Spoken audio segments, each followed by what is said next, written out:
Welcome to the Farmish Kind of Life podcast, where we talk about homesteading stuff and life stuff and everything in between. Join me, Amy Dingman, as we explore big questions on a little farm. Welcome back, everybody, to the Farmish Kind of Life podcast, where we talk about life and how to live a good one, especially when it's muddy and messy and real. This is episode 314, I believe. I know somewhere along the line, last episode I numbered incorrectly. I said that was 314, but I think it was actually 313, so I don't know. But this is episode 314. Today is Tuesday, May 20th, 2025. What are we going to talk about today? Today's episode is about something I think that some of us might be feeling, maybe a lot of us are feeling, but maybe we haven't quite put it into words yet. I feel like there's been this shift in the homesteading world because I feel like we used to feel pressure to do all the things, right? Bake the bread, grow the garden, preserve every single thing, raise every single animal. And now I feel like more of us are saying, hold up, you know what? I don't have to do it all. Right? And I think that honesty is really important. I think it's needed. I think it's refreshing. But the thing that I'm starting to feel is that whole thing is starting to turn into another kind of performance. So in today's episode, we're going to talk about what happens when doing less becomes a badge. And when I'm not doing all that turns into its own kind of club. And we're also going to talk about what happens when we actually do something, but we are so used to pushing ourselves that we immediately dismiss it and move on like nothing even happened. So if you are tired of the pressure to do everything and you're tired of pretending that your efforts don't count unless they're super flashy or extreme, this episode is for you. But before we get to that, what's been happening on the Lifestead? Well, I'm going to tell you what, my garden is not planted yet. I'm here in central Minnesota. Garden is not planted. My seedlings would love to go outside. Those tomato seedlings are so tall and there's no room for them on the shelf to get any taller. So they really want to go outside. And last week we were like up in the 90s, which is really warm for Minnesota this time of year. And then we dropped back down into, hey, we're going to have frost warnings. So like, Ma Nature's just doing her thing. But no garden planted yet. Still waiting a little bit on that, mostly because we've been too busy to get it planted. But I guess that turned out to be a good one. We have been very busy here on the homestead, but we've also been very busy with stuff off the homestead. Our youngest son graduated from guitar repair and building, so we drove down to see all that awesomeness. We've been getting my mother-in-law moved to her new assisted living apartment. There's just been a lot of stuff away from the homestead lately, so lots of stuff going on. That's probably why you haven't seen a lot of content from me. That explains that. Something else that has happened is Peace, Love, and Bacon is out. My brand new book on homesteading. It is out. Go pick it up. You can get it on Amazon. It's available right now for paperback and for Kindle. If you want an autographed copy, you can get that straight from me. It's a little bit more money. I think it's $17. That includes the shipping to get it to you. I will send you an autographed copy if you want that. Drop me a line at amy@afarmishkindoflife.com or message me on social media and we can figure that out for you. I am currently working on getting the audiobook version of Peace, Love, and Bacon out. The submission and the approval process for that is quite a bit different than the written version, so stay tuned for updates on that. It is in the works, but not done yet. What else is going on? So much stuff. We've got chicks that will be hatching around Memorial Day. My husband built another incubator, and so we popped more eggs in there, because what else are you going to do, right? The rabbit kits are just over 5 weeks old. They are doing well. We are hoping on another batch here around June 3rd from another doe, hoping she's bred. It looked a lot more successful this time around than it has any other time around. So crossing our fingers that it actually took this time. We haven't got our pigs yet for the year. And kind of sitting here wondering, do we need pigs this year? We didn't have pigs last year. We had pigs 2 years ago, but here's my problem, okay? With my husband's new schedule, I don't cook as often as I used to. And I really need to get my head in a different space about that. But right now, I'm literally at if I'm the only one home, why am I cooking a big meal? Like, if there's nobody else here to eat, why am I making a big meal, right? So I'll go out and I'll do stuff all over the homestead, and I'll come in at like 8 p.m. and I'll grab some crackers and be like, that's enough. And it really isn't. And I need to get out of that headspace, but let's be honest, right now, I'm not.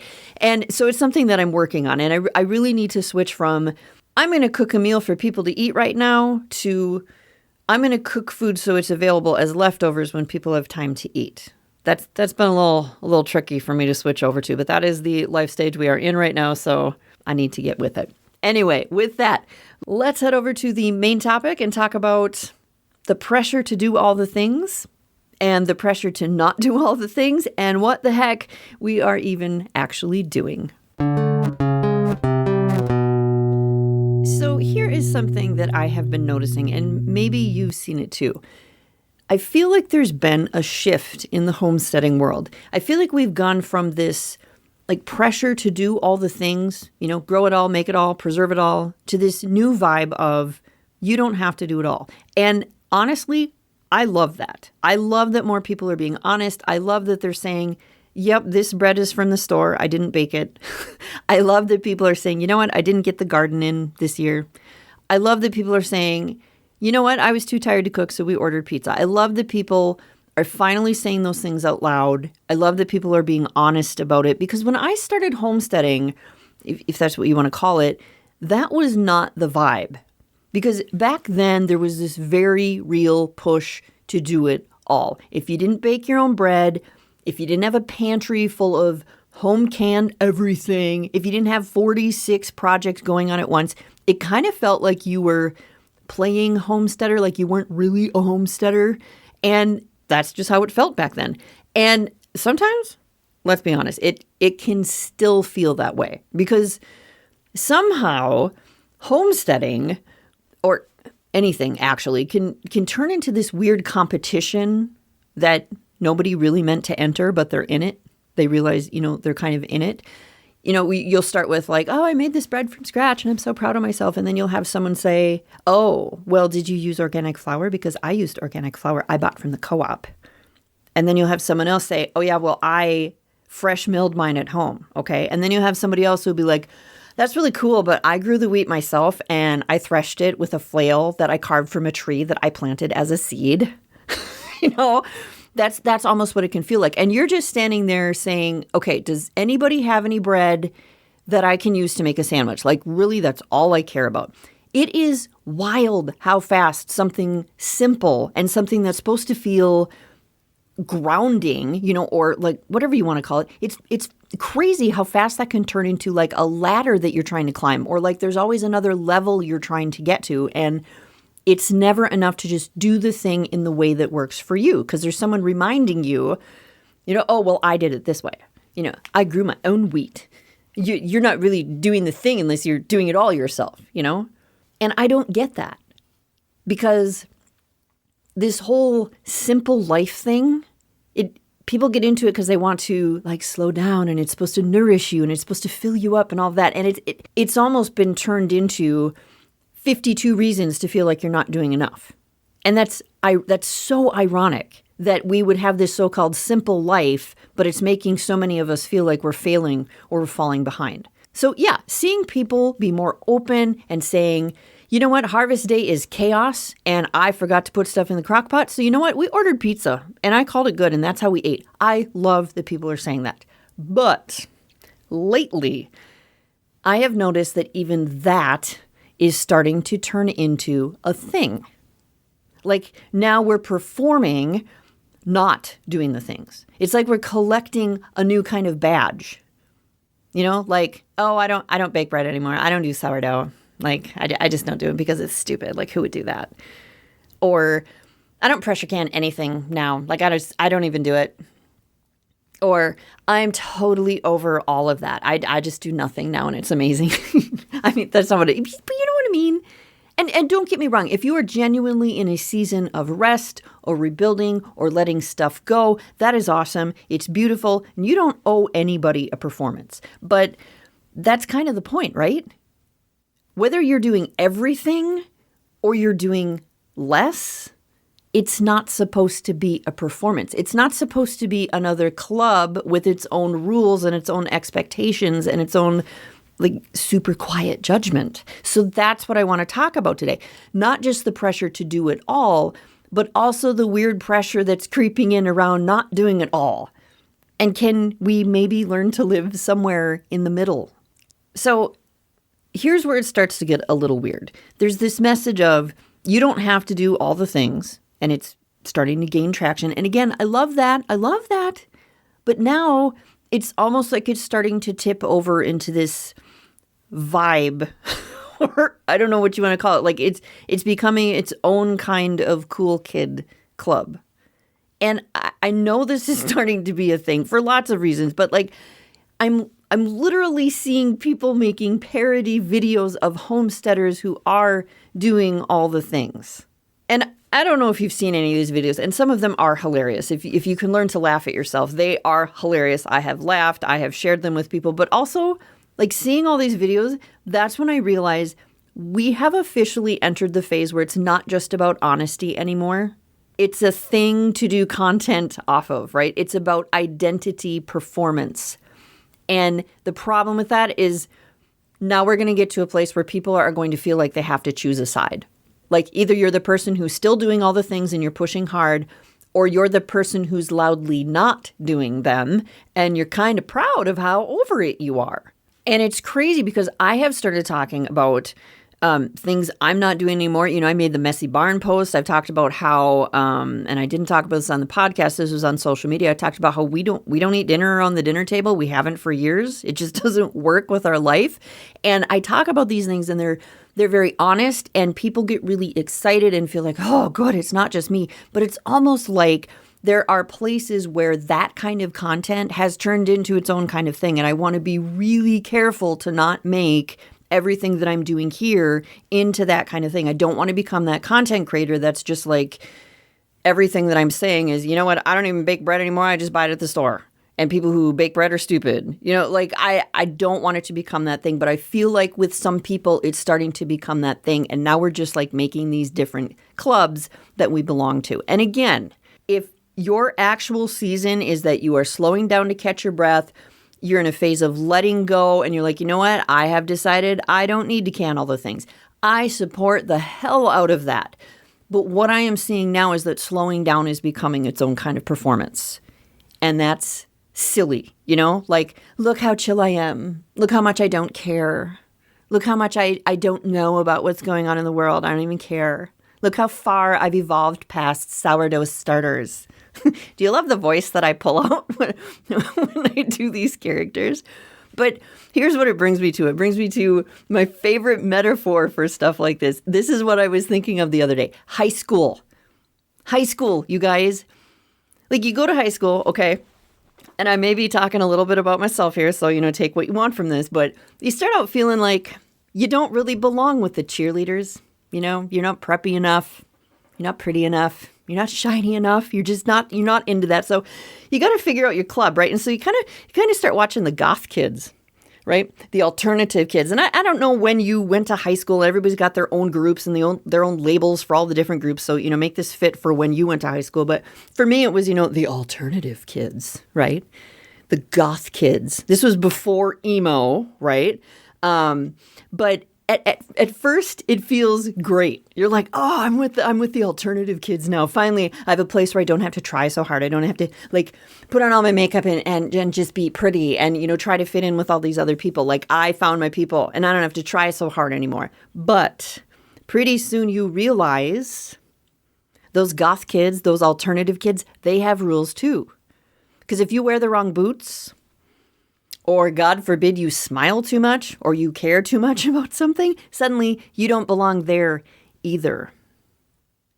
And at some point you realize this was never about cheerleaders versus goth kids versus whatever. It's just you didn't want to perform anymore. You just wanted to breathe. You didn't want to have a label. You just wanted to be you. And I think that's what's happening in homesteading now. We are still obsessed with defining what makes someone a real homesteader, even though nobody actually knows what that means in 2025, right? But we want to belong. We want to be seen. We want to find our people. So we keep jumping from identity to identity We keep jumping from I do all the things to I do nothing and I'm proud of it. But the truth is, belonging should not require a label. And slowing down should not be a performance. You do not have to do all the things. But let's not make doing nothing the new standard for what counts either. So let's talk about this part that sometimes gets lost in all the noise, right? Because you do not have to do it all. You don't have to raise every animal. You don't have to make everything from scratch. You don't have to pressure can 147 jars of green beans every summer to feel like you earned your real homesteader card, right? But you did choose this life for a reason, right? You decided to start homesteading, whatever that means to you, because you wanted something different. You wanted something quieter. You wanted something real. You wanted something that mattered. And that doesn't happen by accident. So, no, you don't have to do everything, but you do have to do something. You have to show up, even on the days it's not pretty or doesn't fit the aesthetic, even on the days it's not impressive. And showing up is going to look different for everyone. It might be feeding your animals, doing your chores and calling that good. It might be planting a single tomato plant in a bucket on the porch. It might be planting a field of tomato plants. It might be baking a loaf of bread for the first time in months. It also might be resting on purpose because you know tomorrow's going to need you at full capacity because you are doing whatever crazy thing you're doing. And you know what? Today I'm going to rest. That's the thing that nobody talks about enough. Rest counts as action when it's intentional. Okay? There are times we need to rest, and that's okay. But what's wild to me, and it's something that I've been noticing more and more, is that homesteading used to be this life where everyone was trying to do all the things. And now, in some corners of this community, it's become this bizarre competition to see who is doing the least. Like, if you are still growing a garden and you're still making bread and you're still showing up in some kind of way that looks like it used to, somehow now you are the problem. Which is crazy. Like, I don't care if you bake the bread or buy it. Honestly, truly, no one is standing outside your house with a clipboard checking what's in your freezer, and nobody's going to know unless you tell them. But this isn't about proving anything. This is about being honest with yourself about what you actually want to build. You do not need hustle culture, okay? That's how we all got burned out in the first place. Hustle culture burned us all out. But you also don't need to abandon every little bit of momentum. You are allowed to move slow. You are allowed to scale back. But don't forget, you still have to move. So here's another thing I want to talk about. Here's like the kicker. Some of us are showing up and we are doing small things, big things, beautiful things, tough things, powerful things, all the things, and we're acting like it's nothing. Like nothing. We feed the animals every day. We manage homes. We show up for people. We start seeds. We plant gardens. We bake bread. Or we take a break on purpose so we can stay in the game longer. And then we shrug it all off like it didn't matter. And listen, I am 100% calling myself out here too, because this past weekend, I was told that I have a superpower. And I was like, oh, really? What is it? And this person said, you do the things and then you immediately forget that you did the things. And I thought they were kind of talking about like ADHD thing. No, they're talking about you wrote your 10th book. You just published your 10th book, Amy. And now you're like, well, whatever. What's next? Like, I built a life I don't need to escape from. And sometimes I'm like, oh, I could be doing more. Like, I built this life. This is exactly what I want. What I have right now is exactly what I wanted 10 years ago. It's amazing. And I look at it and I'm like, I am not doing enough. I could probably be doing more. Like, why am I not doing this? Regardless of the fact that's not what I wanted. But I still think I should be doing it, right? I should be doing more. I planted fruit trees that might actually produce something this year. How amazing is that? Meh. I didn't handcraft a wheelbarrow out of goat spit, so I'm probably behind. Who cares about the trees, right? Y'all, that is not grit. That is not drive. That is not reaching for the stars. That is called burnout, And it's dressed up in a productivity hat and it's saying, do more, faster, bigger, shinier, do all the things. And if you keep moving the goalpost every single time you hit it, you are never going to feel like you've arrived.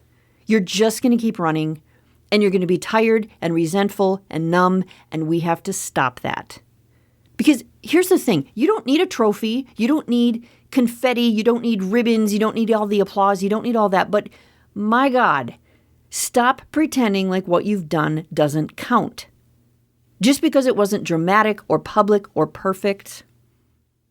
You planted something, you fixed something, you learned something, you got out of bed and tried again. That's not nothing. And we have gotten so used to bulldozing over our own progress that we forget how to even recognize it, much less celebrate it. And this doesn't mean stop growing. It doesn't mean don't have big dreams, but it does mean you are allowed to pause and say, hey, look at this thing I did. That's actually pretty badass. Not because the internet's going to clap for you, not because it's going to go viral, but because you showed up and you did the thing. So let's land this thing. Let's land this episode with what actually matters here. This is not about staying stuck. This is not about bragging about how little you do. This is not about flexing some kind of anti-homesteader habits like it's some weird reverse trophy. And this is definitely not about hustling harder or earning points in some imaginary competition. This is about finding a rhythm where your honest effort, however small, however big, however quiet, however loud, whatever is your honest effort, where it gets to matter. Even if nobody sees it, even if everybody sees it, even if you don't post it, even if you do post it, even if you're the only one who knows how hard it was to just get up and try again. You do not have to do it all, but you do have to do something. And for the love of Pete, give yourself some credit for it. Because that life that you're building, the one that is patched together with super late nights and super early mornings and takeout pizza and homegrown tomatoes, the life that's broken fences and, oh, look, there's a pile of eggs. We didn't know that's where the chickens were laying them. And days where you cry in the barn because you're so tired and you're so frustrated. And an hour and a half later, you are laughing in the kitchen. That is a real life. That's a real freaking life. And that matters more than any aesthetic or checklist or curated idea of what homesteading should look like ever could. All right? All right. So thank you for hanging out with me today. If this episode resonated with you, spoke to you, if you were like, dang, she's right, while you're out collecting your eggs or driving to work, whatever you're doing right now, I would love it if you would share it with a friend or tag me on social or just drop me a message and say, hey, yeah, that episode was for me. So thank you so much for hanging out with me today. I hope you guys have a great week, and I will talk to you again soon.